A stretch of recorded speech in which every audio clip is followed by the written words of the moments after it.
ভাত দিয়েও যে এত সুন্দর নাস্তা তৈরি করা যায় এটা তৈরি না করলে কখনো বুঝতেই পারতাম না।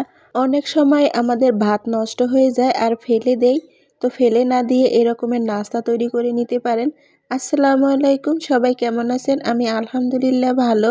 আজকে আমি ভাত আর বাঁধাকপি দিয়ে একটা পাকোড়া তৈরি করব আর তারই রেসিপি আপনাদের সাথে শেয়ার করছি। এখানে কিছুটা ভাত নিয়েছি। অনেক সময় হয় কি আমাদের যদি বাসি ভাত থাকে তো সেটা আমরা ফেলে দেই, খাওয়া হয় না। তো সেরকমই আমি কিছুটা বাসি ভাত নিয়েছি আর এখানে কিছুটা বাঁধাকপি কুচি করে কেটে নিয়েছি। আর এখানে কিছুটা পেঁয়াজ কুচি নিয়েছি, কিছুটা কাঁচামরিচ কুচি, কিছুটা ধনিয়া পাতা কুচি আর কিছুটা পেঁয়াজ কলি কুচি করে কেটে নিয়েছি। একটা গাজরের অর্ধেক কুচি করে কেটে নিয়েছি। দিয়ে দিলাম এখানে ময়দা আর দিয়ে দিব একটা ডিম। আর এই ডিমটা দিলে কিন্তু খেতে বেশি ভালো লাগে। পরিমাণ মতো হলুদ গুঁড়ো, মরিচ গুঁড়ো, জিরা গুঁড়ো, ধনিয়া গুঁড়ো দিয়ে দিলাম আর লবণ দিয়ে দিব স্বাদ মতো। তো সব কিছু দিয়ে আমি এখন খুব ভালো করে হাতের সাহায্যে মাখিয়ে নিব। আর এখানে অল্প অল্প করে একটু পানি দিব। আর পানিটা কিন্তু বুঝে শুনে দিতে হবে, কারণ বাঁধাকপিটা যেহেতু ধুয়ে নিয়েছি তাই সে বাঁধাকপি থেকেই কিন্তু অনেকটা পানি বেরিয়ে আসবে।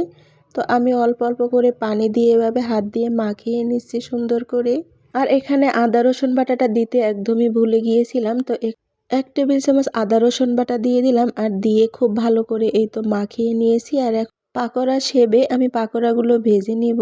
আর তার জন্য আগে থেকে আমি ফ্রাই প্যানে তেল দিয়ে চুলা অন করে দিয়েছিলাম আর এখন তেলটা গরম হয়ে গিয়েছে। এখন এক এক করে পাকোড়াগুলো দিয়ে দিব। আর এই ভাত দিয়ে যে পাকোড়া তৈরি করলে এত মজার হয় এটা তৈরি না করলে কখনো বুঝতেই পারতাম না।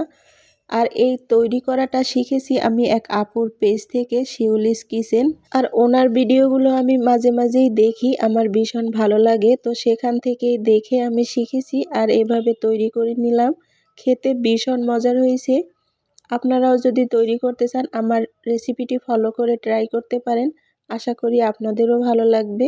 আর এই তো পাকোড়াগুলো দিয়ে দিলাম আর আমি একবারে কিন্তু সবগুলো দিতে পারিনি।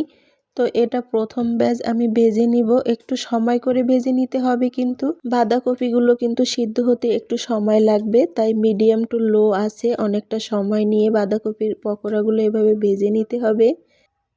আর এই তো দেখতেই পাচ্ছেন খুব সুন্দর একটা কালার এসেছে। এখন আমি পাকোড়াগুলো তেল ঝরিয়ে তুলে নিব। আর এই তো আমি তেল ঝরিয়ে পাকোড়াগুলো তুলে অন্য পাত্রে দিব। দেখতেই পাচ্ছেন পাকোড়াগুলোর কালারটা কিন্তু খুব সুন্দর হয়েছে আর খেতেও কিন্তু ভীষণ মজার। আর আজকে আমি পাকোড়ার ভিতরে চালের গুঁড়ো দিয়েছি, তার জন্য ভীষণ মচমচে হয়েছে, দেখতেও লোভনীয় হয়েছে আর খেতেও ভীষণ মজার হয়েছে। আর আমার রেসিপিটি যদি ভালো লাগে আপনাদের, আমার টিপসগুলো ফলো করে একবার ট্রাই করে দেখতে পারেন, আশা করি আপনাদের ভালো লাগবে।